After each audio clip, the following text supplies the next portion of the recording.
પંચમહાલમાં ખાનગી luxury bus ચાલકો બન્યા છે બેફામ। પ્રવાસીઓને છત પર બેસાડી પ્રવાસ કરાવતા ચાલકો। દાહોદથી અમદાવાદ રોડ પર ખાનગી બસના દ્રશ્યો। ખાનગી લક્ઝરી બસની છત પર લગેજ કેરિયર લગાડવા મુદ્દે કાર્યવાહી બાદ પણ ખાનગી લક્ઝરી સંચાલકોને જાણે કોઈનો ડર ન હોય એવા દ્રશ્યો જોવા મળ્યા છે।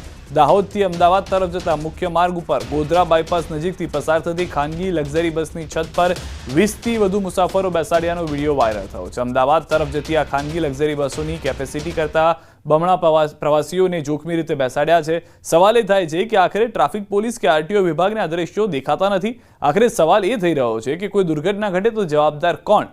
ગ્રામ્ય વિસ્તારના લોકોની મજબૂરીનો ફાયદો ઉઠાવતા આવા ખાનગી લક્ઝરી બસ ચાલકો સામે આખરે પગલાં ક્યારે લેવાશે? ન્યૂઝ 18 ગુજરાતી આપને પણ અપીલ કરી રહ્યું છે કે આવો જોખમી પ્રવાસ આપ ન ખેડો। પંચમહાલના દ્રશ્યો છે કે જેટલા લોકો બસની અંદર બેઠા છે કદાચ તેનાથી પણ વધારે લોકો બસની ઉપર બેસેલા જોવા મળી રહ્યા છે। ખાનગી બસના જે સંચાલકો છે તે મજબૂરીનો ફાયદો ઉઠાવી રહ્યા છે। બીજી તરફ સવાલ જે છે તે પોલીસને લઈને થઈ રહ્યા છે, આરટીઓને લઈને થઈ રહ્યા છે કે જે તમામ લોકો સાથે સરખો વ્યવહાર કરે તેવી આશા રાખવામાં આવી રહી છે। જ્યારે કોઈ એક વ્યક્તિ હેલ્મેટ ભૂલી જાય છે તો તેને દંડ કરવામાં આવે છે, તે બરોબર છે, પરંતુ જ્યારે આવા ખાનગી બસ સંચાલકો શું પૈસા આપીને આ રીતે લોકોને લઈ જઈ રહ્યા છે તે કેમ નથી દેખાઈ રહ્યું? કેમ તેઓના ધ્યાનમાં આટલી મોટી દુર્ઘટના થશે તો જવાબદાર કોણ તેને લઈને જવાબદારી જોવા નથી મળી રહી? ન્યૂઝ 18 સંવાદદાતા રાજેશ અમારી સાથે જોડાઈ ગયા છે।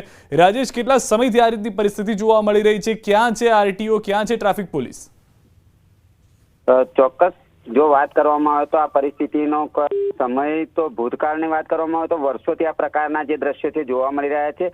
એકવારના દ્રશ્યો નથી, કાયમી પ્રકારના દ્રશ્યો જોવા મળતા હોય છે। જ્યારે આરટીઓ કે જે સંલગ્ન પોલીસ વિભાગ છે તેના દ્વારા કાર્યવાહી કરવામાં આવતી હોય છે, પરંતુ જે જવાબદારો છે, લક્ઝરી બસના સંચાલકો છે, તેઓને કોઈનો ડર ના હોય એ પ્રકારના દ્રશ્યો જોવા મળી રહ્યા છે। આ દ્રશ્યો કદાચ કહી શકાય કે ગ્રામ્ય વિસ્તારના શ્રમિકો છે તે કદાચ અશિક્ષિત હોઈ શકે અને પોતાની મજબૂરીના કારણે બેસતા હોય, પરંતુ જે લક્ઝરી સંચાલકો છે તેઓને વારંવાર અકસ્માતની ઘટનાઓ બન્યા પછી પણ જે તેઓના આંખ ના ઉઘડતી એ પ્રકારના દ્રશ્યો જોવા મળી રહ્યા છે। ત્યારે તાજેતરમાં જે અમદાવાદમાં આરટીઓ દ્વારા ગેરકાયદેસર રીતે જે લગેજ કેરિયર લગાવવામાં આવ્યા હતા તેનો દંડ વસૂલવામાં આવ્યો હતો, પરંતુ તેના બાદ પણ અમદાવાદ જતી લક્ઝરીઓમાં આ પ્રકારના દ્રશ્યો હાલ જોવા મળી રહ્યા છે, જે ખૂબ જ જોખમી કહી શકાય। આભાર રાજેશ સમગ્ર માહિતી બદલ।